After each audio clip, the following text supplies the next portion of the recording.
The air inside the Soviet field surgical tent was thick with the smell of iodine, antiseptic, and the coppery tang of old blood. It was the winter of 1943, at an undisclosed location near the Voronezh Front. Outside, the temperature had plummeted to 20 degrees below zero, but inside, the heat radiating from wounded bodies and coal stoves made the space suffocating. Medical Captain Pavel Volkov wiped his hands on a towel stained deep crimson, bracing himself for the next surgery. He had been on his feet for 14 straight hours.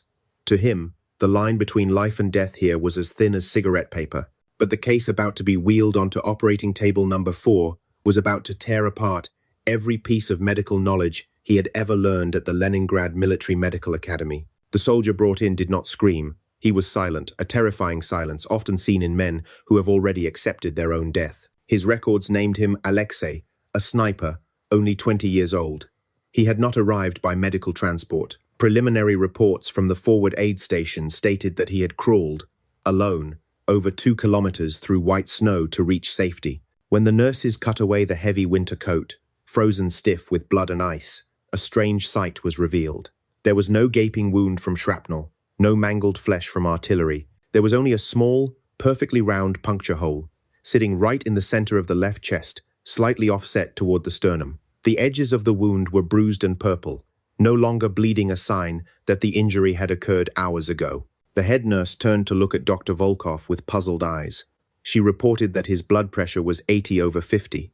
His pulse was very rapid but weak, and yet he was conscious. Volkov frowned. He pressed his stethoscope against the young soldier's gaunt rib cage.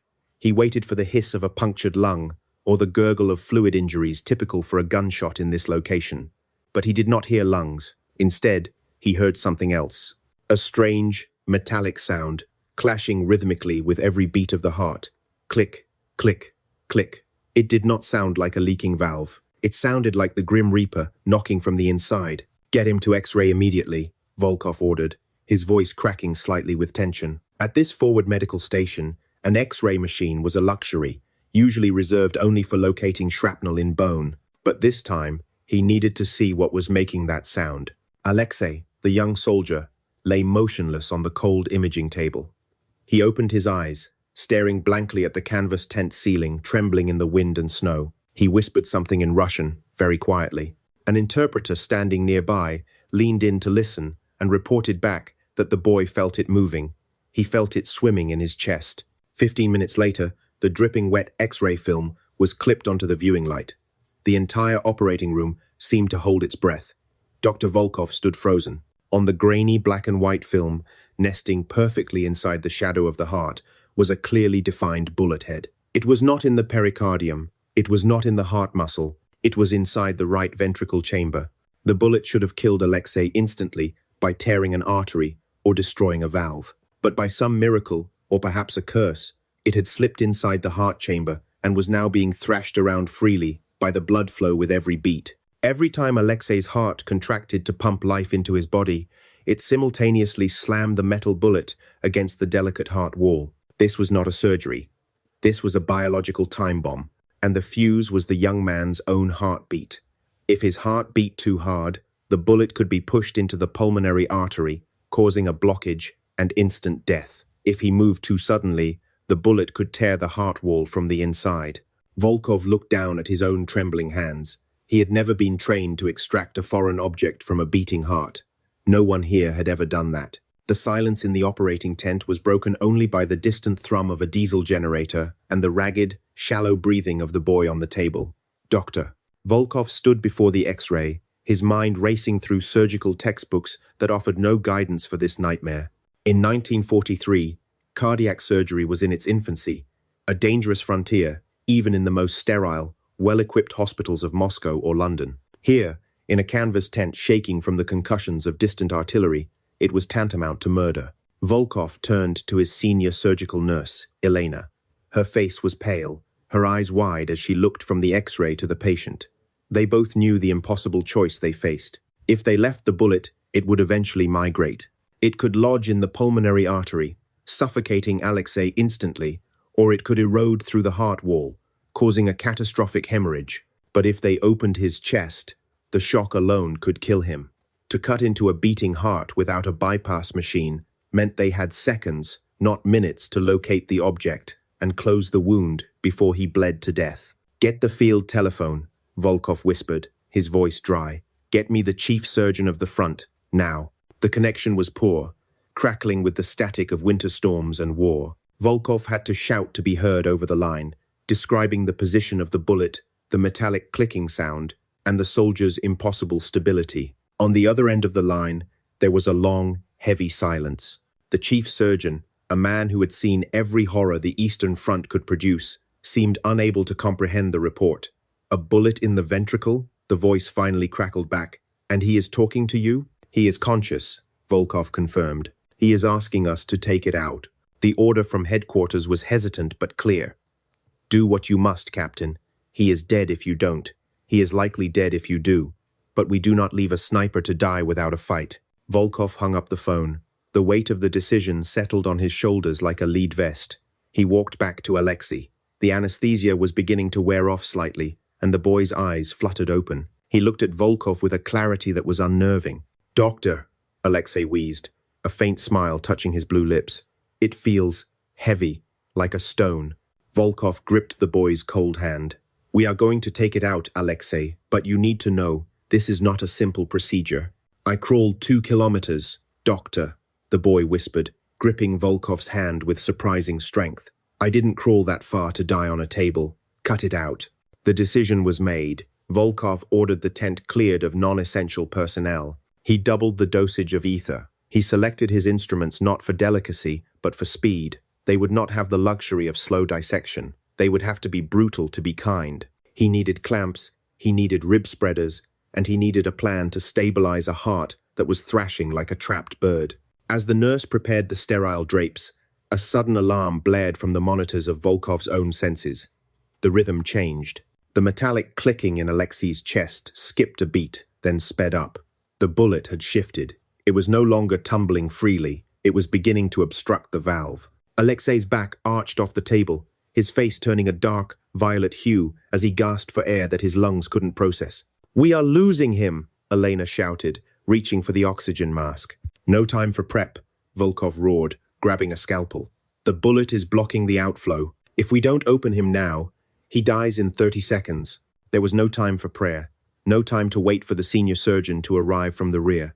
Volkov placed the blade against the pale skin of Alexei's chest, directly over the sternum. He took a breath that tasted of fear and antiseptic, and he made the first cut.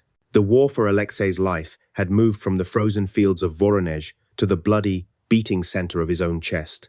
Blood followed the blade immediately, a dark, hot release against the freezing air of the tent. Volkov did not hesitate. He cut through the layers of skin and muscle with the efficiency of a butcher, exposing the white gleam of the sternum. In a modern hospital, he would have an electric saw to divide the breastbone. Here, he had a manual, jiggly saw a wire with serrated teeth. He hooked it under the bone, and the gruesome, rhythmic sound of grinding bone filled the small space, drowning out the whistle of the wind outside. Elena, the nurse, moved in perfect synchronization with him, clamping bleeders and swabbing away the pooling blood that threatened to obscure the field. Minutes felt like hours. With a final, sickening crack, the sternum gave way. Volkov inserted the heavy steel rib spreaders and cranked them open.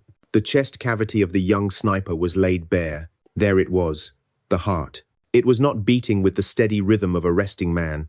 It was thrashing, a frantic, muscular fist, fighting for survival, inside the pericardial sac. The sac itself was tense, distended with fluid, and bruised a deep, angry purple. But what made Volkov's breath catch in his throat was not the sight, but the tactile sensation. Even through his surgical gloves, as he reached in to gently touch the surface of the pericardium, he could feel it. Thump, click, thump, click. The bullet was hitting the wall of the heart so hard it was vibrating through the outer membrane. It was like holding a grenade with the pin pulled. "Scalpel," Volkov demanded. He carefully nipped the pericardium open. A gush of serous fluid mixed with old blood released, relieving some pressure. Now, the heart muscle itself was exposed raw, glistening, and terrifyingly alive. The entry wound was visible on the anterior surface, a small, puckered scar where the muscle had miraculously sealed itself behind the bullet. But the intruder was trapped inside the right ventricle, the chamber responsible for pumping blood to the lungs. Volkov had to find the bullet by touch. He slid his fingers under the beating organ, cradling it in his palm. The moment his fingers compressed the muscle, the heart skipped a beat. The monitor Elena's fingers on the patient's carotid artery signaled the distress. "Pulse is erratic, doctor," she warned. "I know," Volkov hissed. "It doesn't like being touched." He closed his eyes for a second, focusing entirely on his fingertips. He needed to locate the hard metal slug amidst the churning soft tissue. The blood flow inside was turbulent, tossing the bullet around like a pebble in a washing machine. Then he felt it. A hard, foreign mass near the apex of the ventricle. It slid away as soon as he applied pressure, migrating upward toward the outflow tract again. "It's slippery," Volkov muttered, sweat dripping from his forehead despite the sub-zero draft. "It's moving too fast. If I cut now, I miss. If I miss, I cut the muscle for nothing, and he bleeds out in seconds." He needed to trap it. He needed to pin the bullet against the inner wall of the heart without stopping the heart from beating.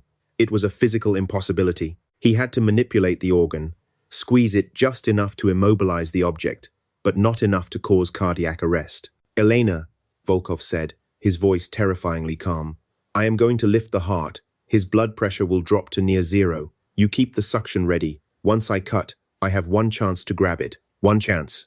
Do you understand?" "Yes, doctor," she replied, her voice trembling. Volkov took a deep breath.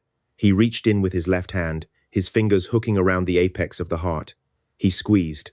He felt the hard lump of the bullet slide under his thumb. He pressed down, trapping it against the muscular wall. The heart bucked in his hand, fighting the restriction. The rhythm went chaotic, a flutter, then a long pause. "Now!" Volkov shouted. He brought the scalpel down onto the surface of the beating heart, directly over the lump under his thumb. He sliced into the ventricle wall. A fountain of dark blood erupted from the incision, spraying across Volkov's chest and masking the surgical field in red. The timer had started. He was blind, working only by feel in a pool of blood, digging for a piece of metal that wanted to kill them both. The world inside the operating tent narrowed down to a single, terrifying focal point. The tip of Volkov's scalpel buried in the muscle of a living heart. The eruption of blood was blinding, a hot, crimson tide that filled the pericardial sac instantly. Elena was suctioning frantically, but the manual pump was too slow to keep up with the torrent. Volkov was no longer a surgeon. He was a man trying to hold back a flood with his bare hands. He didn't need to see. He couldn't see. He let his tactile training take over. His left thumb was still pressing down on the ventricle, pinning the foreign object against the far wall, while his right hand discarded the scalpel and reached for the long, toothed forceps. He had to be fast. Every second the ventricle was open, Alexei's blood pressure was crashing. The brain would be the first to die, followed by the kidneys, and finally, the heart itself would give up the ghost. Volkov slid the forceps into the incision. The metal tips scraped against the inner lining of the heart, a sensation that sent a shiver up his own spine. He felt the resistance of the muscle, the frantic, slippery contractions of the organ trying to expel the intruder. Then, clink. Metal, metal. "Got you," Volkov grunted through clenched teeth. He clamped down. The grip had to be firm enough to hold the bullet, but gentle enough not to crush the surrounding tissue. He pulled. There was a sickening resistance, a moment of suction where the heart seemed to want to keep its burden, and then, with a wet, squelching sound, it came free. Volkov withdrew his hand and dropped a piece of dark, jagged metal into the metal basin held by a trembling nurse. It rang out like a bell, a 7.92 millimeters German Mauser bullet, warped by impact, finally evicted from its sanctuary. But there was no time to celebrate. The hole in the heart was now unobstructed, and blood was jetting out with the rhythmic force of a geyser. "Suture!" Volkov screamed.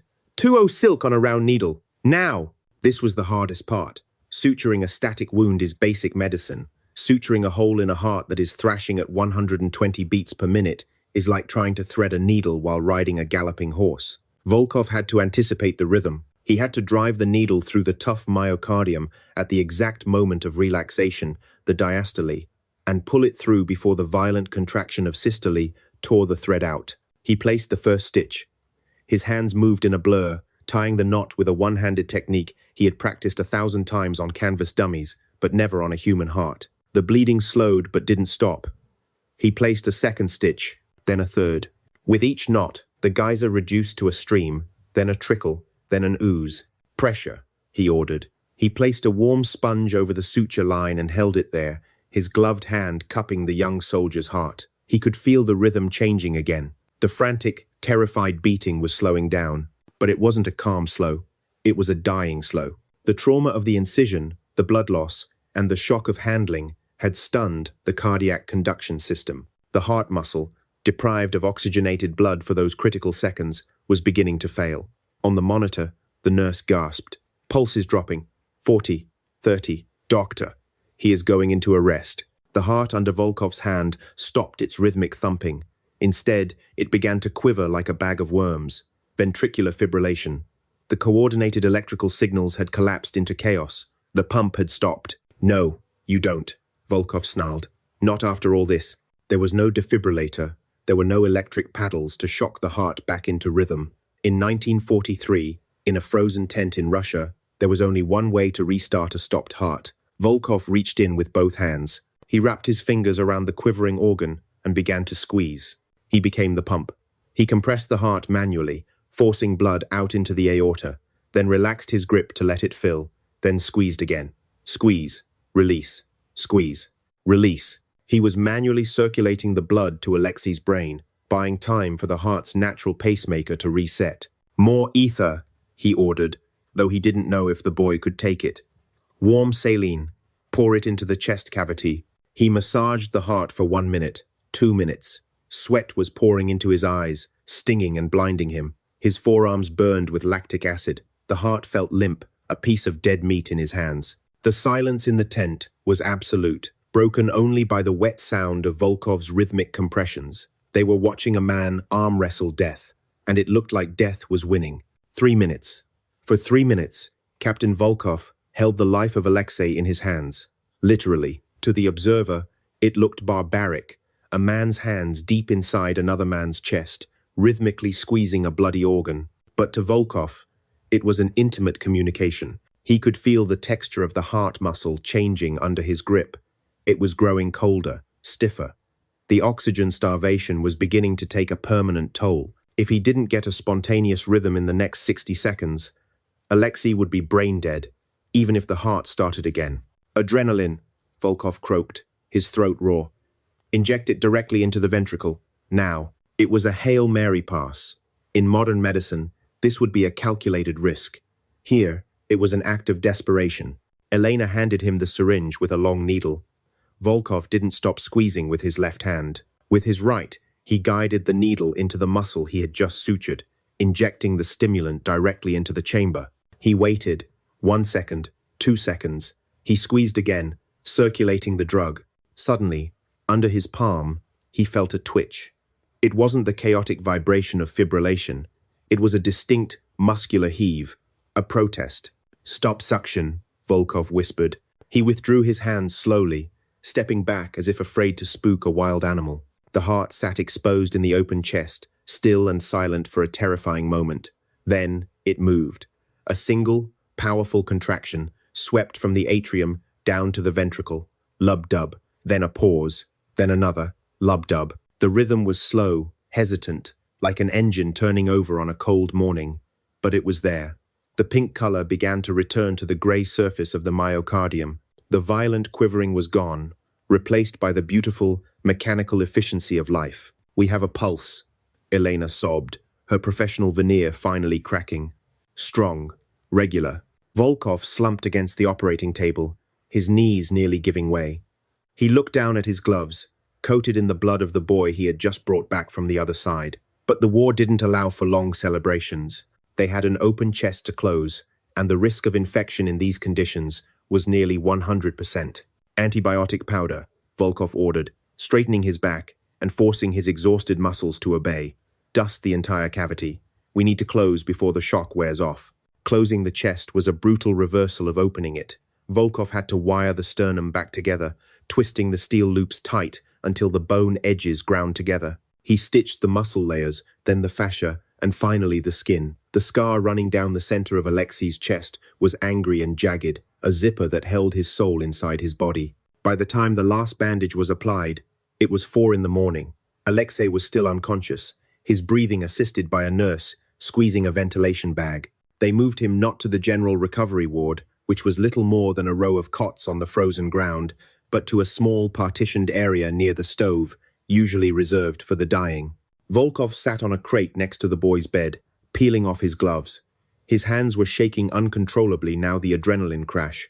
On the metal tray beside the bed sat the bullet. It was small, heavy, and deformed. It had traveled through the barrel of a German rifle, flown across a frozen field, pierced a heavy winter coat, and spent hours swimming inside a human heart. Volkov picked it up. It was cold now. He looked at Alexei's face. The boy was pale, looking more like a wax statue than a soldier. The surgery was a success, technically. The bullet was out. The heart was beating. But Volkov knew the statistics. Survival of the surgery was one thing. Surviving the recovery in a field hospital with limited penicillin, freezing temperatures, and no advanced life support was another. The true battle for Alexei's life hadn't ended on the table. It had just begun. And the enemy now wasn't a bullet. It was infection, pneumonia, and the sheer exhaustion of a body pushed beyond its biological limits.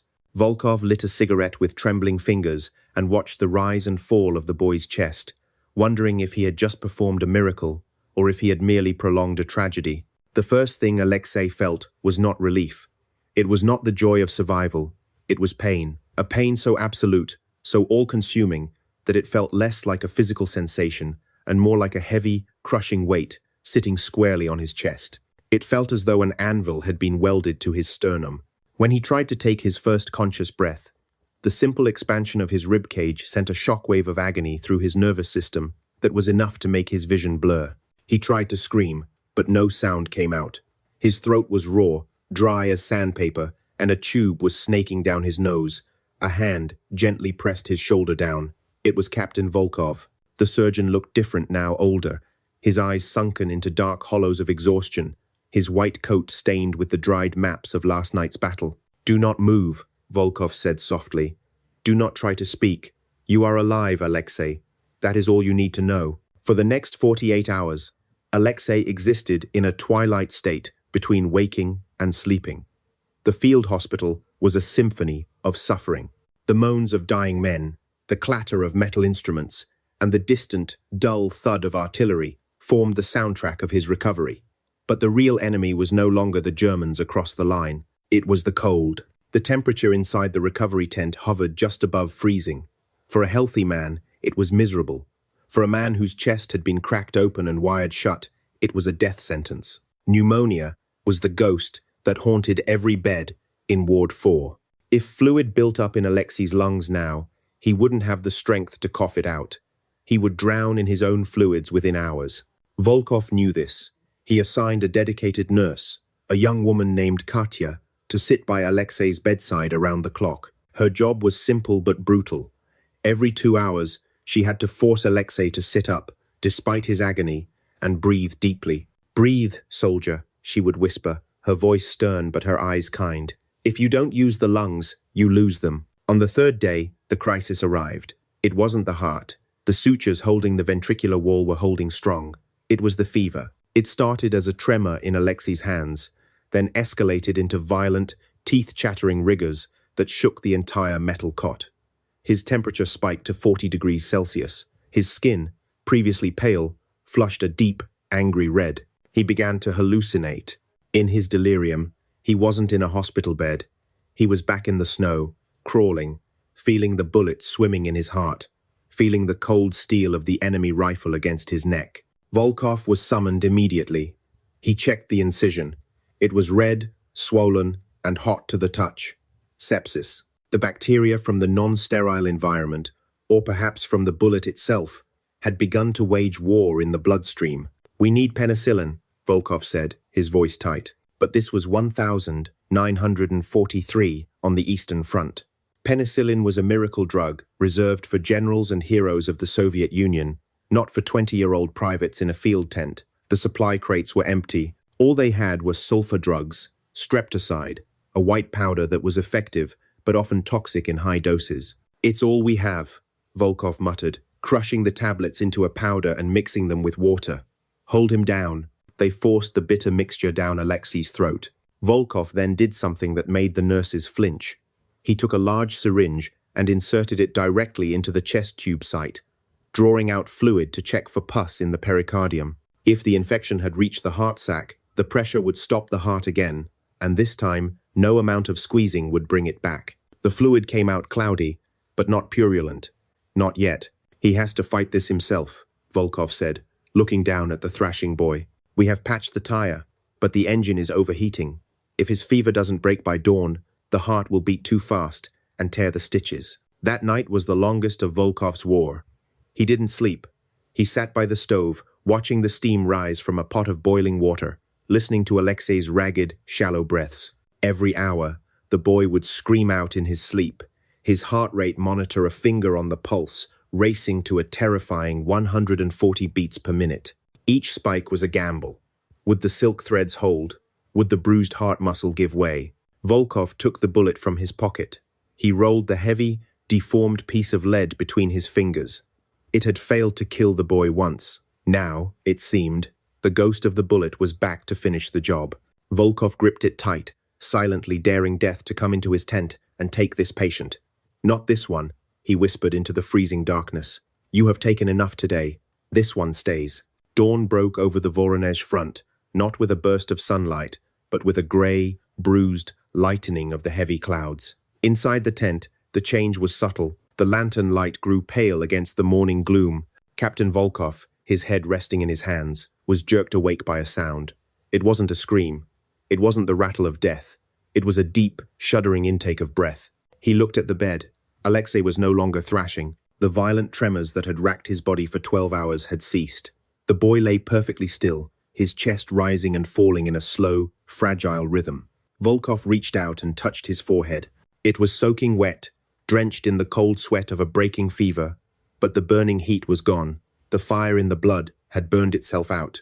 Volkov checked the pulse. 80 beats per minute. Steady. The engine had cooled down. The stitches had held. Alexei's eyes opened. They were no longer the glassy, unfocused eyes of a delirious man seeing ghosts. They were clear, albeit exhausted, pools of blue that struggled to fixate on the surgeon's face. He tried to lick his cracked lips, his voice emerging as a dry rasp. Doctor, is it out? Volkov didn't speak immediately. He reached into his pocket and pulled out the piece of metal. He held it up to the dim morning light. It is out, Alexei. You evicted the tenant. A faint, ghostly smile touched the corner of the sniper's mouth before his eyes drifted shut again, this time in natural sleep. For the next week, the recovery was a slow, agonizing climb out of a deep pit. The sepsis had retreated, but it had left Alexei's body drained of all reserves. He was too weak to lift his head. Every time he coughed, which was often, due to the fluid in his lungs, Volkov had to manually splint his chest with a pillow to prevent the sternum wires from tearing through the bone. It was a torture session disguised as healing, but the young sniper possessed a constitution made of iron. By the 10th day, he was eating solid food, black bread soaked in broth. By the 14th day, Volkov removed the chest tube. The sensation of the plastic hose sliding out from between his ribs was sickening, but the relief was instantaneous. Alexei could finally take a breath that didn't feel like being stabbed. On the morning of his transfer, the order came down from Division HQ. Alexei was to be moved to a specialized rear hospital in Moscow for long-term rehabilitation. He was a medical marvel now, a propaganda victory waiting to be written. The soldier with the iron heart, the papers would call him. Volkov stood by the ambulance truck, watching the orderlies load the stretcher. He felt a strange pang of loss. In the chaos of the front, where men were processed like meat in a grinder, he had spent 2 weeks fighting exclusively for this one life. It was a rare, selfish victory in a war of mass statistics. Alexei signaled for the bearers to stop. He waved a weak hand toward Volkov. The surgeon stepped closer. Captain, Alexei whispered, his voice stronger now. You saved me. I will go back. I will fight again. Volkov shook his head, a sad smile on his face. No, Alexei, your war is over. That chest, it will never hold a rifle stock against the recoil again. You have done enough. He pressed the small, heavy object into the soldier's palm. Take this. Show it to your grandchildren.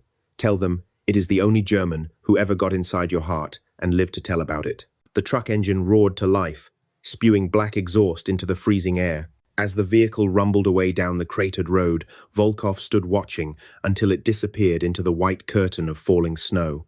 He felt lighter, as if the bullet had been extracted from his own chest as well. But he knew the reprieve was temporary. Behind him, the flap of the medical tent opened. "Captain," a nurse called out. "Incoming wounded.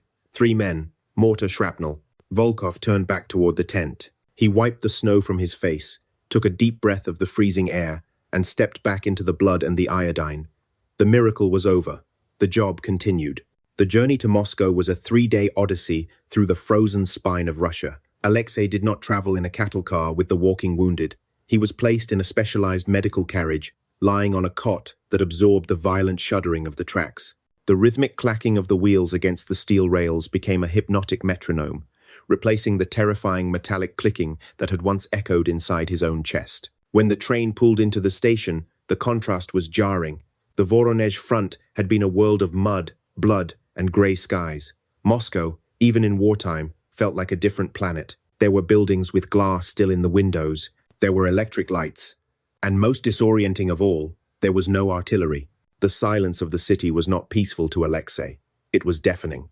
He found himself flinching at the sound of a car door slamming, his body instinctively tensing for an impact that never came. He was transferred to the Burdenko Main Military Clinical Hospital, a massive stone fortress of medicine that smelled of floor wax and old paper, not gangrene and fear. Here, Alexei ceased to be a soldier and became a museum exhibit. Word of the miracle at Voronezh had preceded him. For the first 2 weeks, he was rarely alone.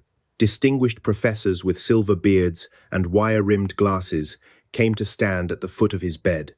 They didn't look at him. They looked at his chart.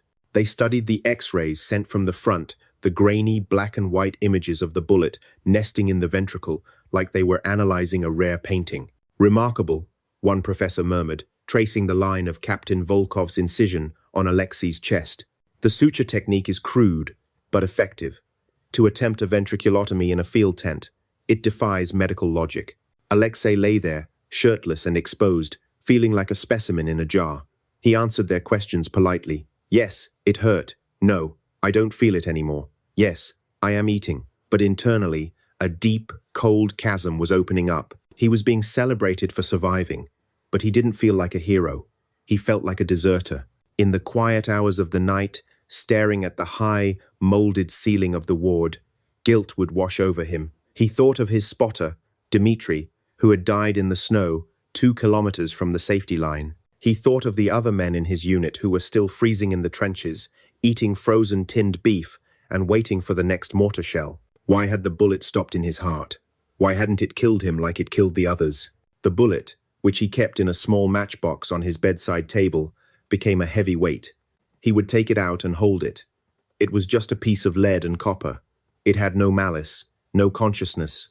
It was indifferent. And that indifference terrified him more than the hatred of the enemy. By the second month, the physical recovery had plateaued. His sternum had knitted back together, leaving a thick, ropey scar that ran from his throat to his solar plexus. But his breathing was different now. He couldn't take the deep, expansive breaths required for sniping. His heart, though healed, had a slightly different rhythm, a permanent reminder of the trauma it had endured. The doctors called it a bundle branch block, a minor electrical delay caused by the scar tissue. To Alexei, it felt like his heart was limping. He was summoned to the discharge board in the spring of 1944. The war had turned. The Red Army was pushing west. The mood in the hospital was jubilant, but the head physician, a stern woman with tired eyes, stamped his papers with a heavy red ink. "Unfit for frontline duty," she declared. "You are being reassigned to the training corps. You will teach young snipers how to shoot, but you will never pull a trigger in combat again." It was the logical decision. A man with a scarred heart could not withstand the rigors of the offensive. But as Alexei walked out of the hospital gates, wearing a clean uniform that hung loosely on his frame, he didn't feel relief. He felt a profound sense of dislocation. He was 21 years old. The thing that had defined him, the war, was still raging, but he had been ejected from it. He was a weapon that had been broken, repaired, and then hung on a wall for display. He was alive, yes, but he had no idea how to live. The training camp near the Ural Mountains was a purgatory of noise. For a year, Alexei stood on the firing range, wrapped in a heavy sheepskin coat, watching fresh-faced conscripts fumble with their Mosin Nagant rifles. The air smelled of gun oil and cordite, the perfume of his former life. But every time a rifle cracked, a voluntary muscle spasm would ripple through Alexei's chest. It wasn't fear of the bullet. It was a physical memory of the impact. He was a ghost teaching the living how to die. The cadets looked at him with awe. They had heard the rumors. They whispered that he was the man who couldn't be killed, the sniper with the steel heart. They didn't see the nights when he sat up in his bunk, gasping for air, because a dream had convinced him the suture wire was unraveling inside his sternum. They didn't see him clutching his chest after climbing a flight of stairs, his scarred heart fluttering like a trapped moth, unable to keep up with the demand for oxygen. The doctors had called it cardiac arrhythmia. Alexei called it the price of admission. The bullet was gone, but it had left a shadow. The scar tissue inside his ventricle disrupted the electrical signals, causing his heart to skip beats unpredictably. Thump, thump, pause, thump. That pause was terrifying. In that split second of silence, Alexei would wonder if the engine had finally stalled for good. Then came May 9th, 1945, Victory Day. The announcement came over the camp loudspeakers at dawn. The war was over. Fascism had fallen. The camp erupted into a chaotic celebration. Vodka appeared from nowhere. Men cried, hugged, and fired their weapons into the air in a jubilant salute. Alexei stood apart from the crowd, watching the tracers burn gold streaks into the morning sky. He felt a profound, hollow isolation. Everyone around him was celebrating the end of death, but Alexei felt as though he had died back in that tent in Voronezh.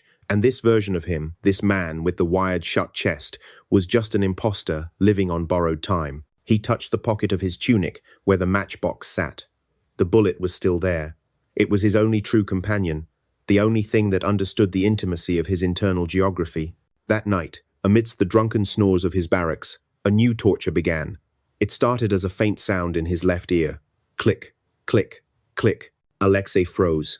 He sat up, pressing his hand to his heart. The rhythm was erratic, but there was no metal inside. The X-rays proved it.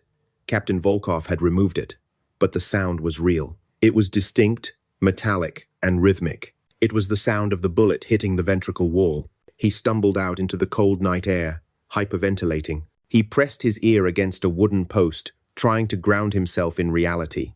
There was no clicking, but the moment he focused on his own pulse, the sound returned. Click, click. It was a phantom limb, but of the internal organs. Just as an amputee feels an itch on a foot that is no longer there, Alexei's brain had imprinted the sound of his own impending death so deeply that it played on a loop. The bullet had been extracted from his heart, but it had lodged itself permanently in his mind. He realized then that the surgery had been a failure in one specific regard.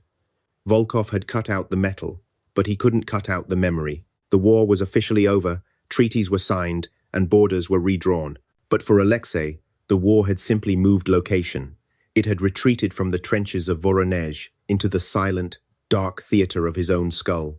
And in that theater, the operation was never finished. The chest was always open, the heart was always exposed, and the bullet was always swimming. We are now in the winter of 1998. The Soviet Union has collapsed, the maps have been redrawn, and the city of Leningrad has become Street Petersburg again.